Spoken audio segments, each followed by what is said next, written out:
Quand il s'agit de faire du travail sur soi, du développement personnel, de la thérapie, souvent on peut se retrouver à être comme en train de lutter contre des parties de soi-même, à vouloir à tout prix transformer, transmuter, se libérer de certaines parties de nous qui nous dérangent. Et même si ce travail de transformation a du sens, ça ne va pas résumer le processus de guérison et d'empouvoirment personnel. Il y a d'autres aspects qu'on va parfois négliger, et notamment l'aspect de la complicité avec soi-même. Donc aujourd'hui, dans cet épisode, on va mettre du fun dans le travail pour soi. Je vais te présenter 6 idées qui vont t'amener du kiff, tout en développant ta confiance en toi. Première idée, la musique. Je dirais même plus les musiques. Aujourd'hui, on a la chance d'avoir accès à tout un ensemble de répertoires musicaux. Et l'idée, c'est d'identifier quelles sont les musiques qui, toi, te mettent dans des émotions de confiance. Mais laisse-moi te préciser du coup ce que ça veut dire la confiance en termes émotionnels, parce qu'en réalité, la confiance, c'est une très grosse catégorie qui regroupe tout un ensemble d'émotions. Donc, je vais te décrire ces différentes émotions et sois attentif et attentive en écoutant ces différentes propositions pour repérer une nuance de confiance que tu aurais le plus besoin de ressentir là, aujourd'hui et dans les prochains jours. Du côté très léger de la force, tu as la confiance qui vient d'une forme d'optimisme, une forme de lâcher prise, de tranquillité, de sérénité. Pour ça, tu peux avoir différentes musiques dont les paroles ou dont la mélodie te rappellent ce côté très fluide, très tranquille, très léger. Par exemple, certaines musiques de Disney ont des paroles qui sont très positives, inspirantes, avec cette dose d'innocence qui fait du bien. En termes de mélodie, tu peux avoir des mélodies dans justement le registre du développement personnel, du bien-être, de la spiritualité, des musiques assez éthérées, aériennes, relaxantes, zen, des bruits de la nature, ce genre de choses-là. À toi de voir au niveau de ta sensibilité qu'est-ce qui te parle le plus. Une autre nuance de confiance, ça peut être la détermination, la motivation. Là, on est sur quelque chose de plus ancré, des musiques où il va y avoir plus de percussions, où le rythme va être plus intense, plus élevé. Typiquement, les musiques de motivation, des musiques épiques ou des musiques utilisées pour faire du sport peuvent rentrer dans cette catégorie-là. Mais tu as aussi des musiques dont les paroles t'inspirent tout particulièrement un sentiment d'empouvoirment. Par exemple, la chanson Roar de Katy Perry ou Unstoppable de Sia ou encore The Spark de Cabin Crew et Liz Dunvarna Crew sont des musiques qui sont personnellement dans ma playlist pour déclencher le sentiment de puissance et de détermination.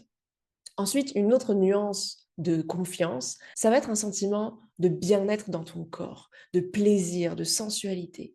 Et là, tu vas avoir tout un ensemble de chansons et de musiques qui peuvent avoir une rythmique un peu plus sensuelle, des tonalités un peu plus suaves, ondulantes.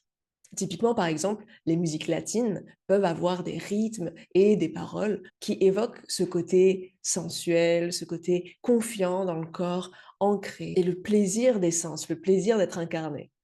En termes de titres, tu as par exemple Queendom de Malka Russell ou Hips Don't Lie de Shakira. Donc, écouter des musiques qui t'inspirent de la confiance, c'est une manière très fun, très kiffante et personnalisable pour toi afin d'augmenter ta confiance avec toi-même. Deuxième idée fun pour augmenter ta confiance en toi.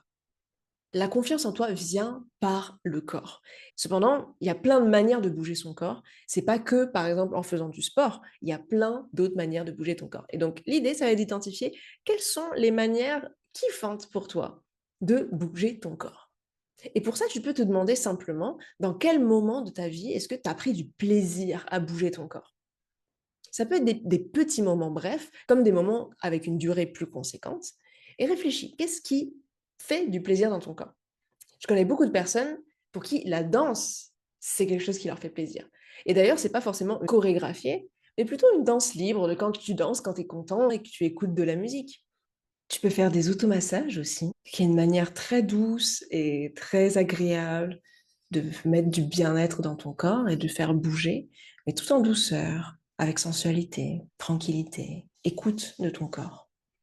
Moi, je vais te partager 2 choses que j'aime bien faire en bougeant mon corps, que je trouve personnellement très fun. C'est faire le ménage, mais avec de la musique derrière.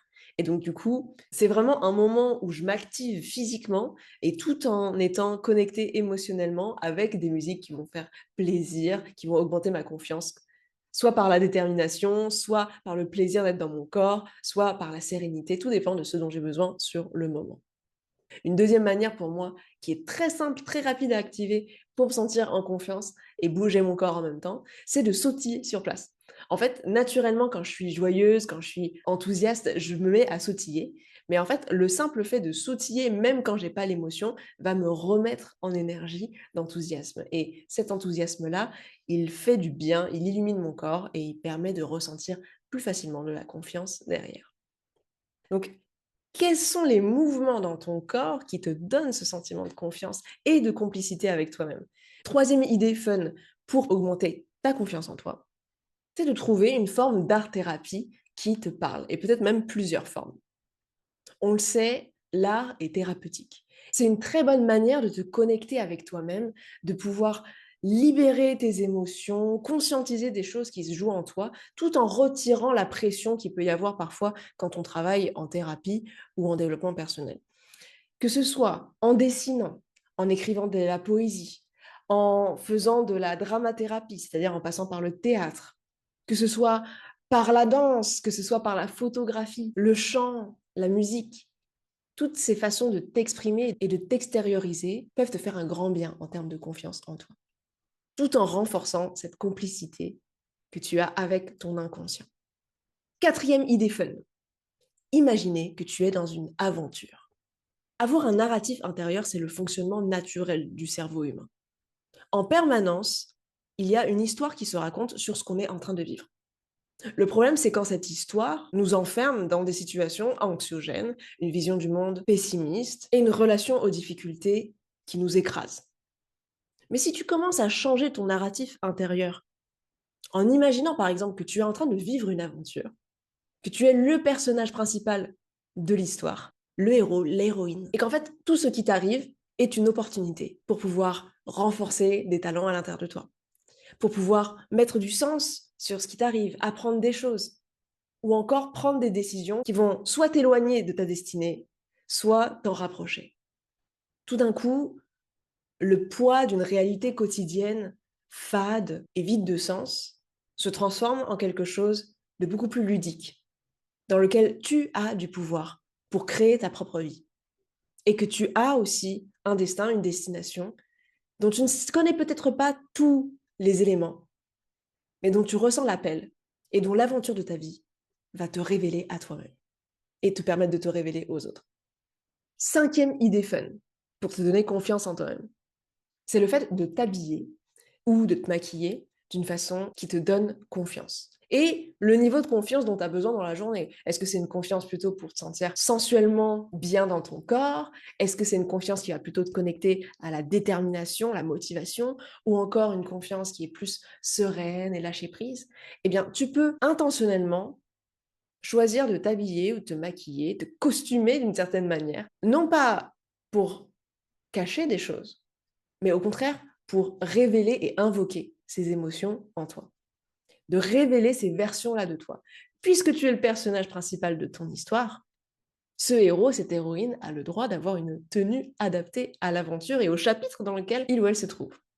Donc si tu aimes bien t'apprêter, que tu as un sens de l'esthétique, ou simplement que le fait de te mettre dans un personnage, ça te parle, eh bien cette idée-là pourrait t'accompagner dans ton quotidien et te donner un supplément de confiance dans plein de situations de ta vie où peut-être avant tu avais du mal à t'y connecter.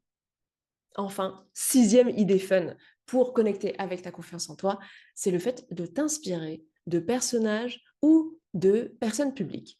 Ce sur quoi tu te concentres te construit. Si tu manques de confiance, c'est possible qu'au quotidien, tu observes beaucoup de choses en toi qui te font douter de ta propre confiance. Tu vas aller regarder tous les signes qui montrent, par exemple, que là, tu exprimes une forme d'insécurité. Et peut-être que du coup, tu te compares avec d'autres personnes.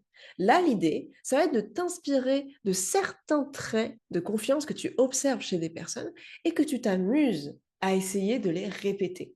Est-ce que c'est une manière de se tenir ou certaines formulations verbales? Est-ce que c'est une façon de maintenir le regard avec quelqu'un? Est-ce que c'est dans la façon de s'habiller?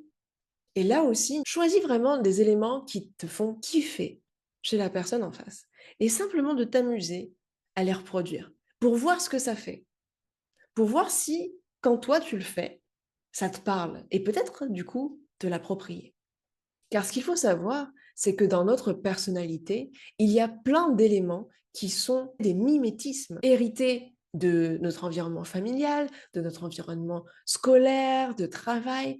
Bref, il y a plein d'influences qui ont participé à construire notre personnalité, mais tu as la possibilité de choisir certaines influences et de les incorporer dans ton quotidien. Donc, vraiment, trouve des images, des représentations de ce qui t'inspire chez la personne et expose-toi régulièrement en les regardant, puisque ton cerveau va apprendre par la répétition. Et ça va aussi te faciliter, toi, la mise en action ensuite, le fait de jouer à faire ce truc que la personne fait, que tu trouves qui est une preuve de confiance, puisque tu l'auras observé des dizaines, des centaines, des milliers de fois.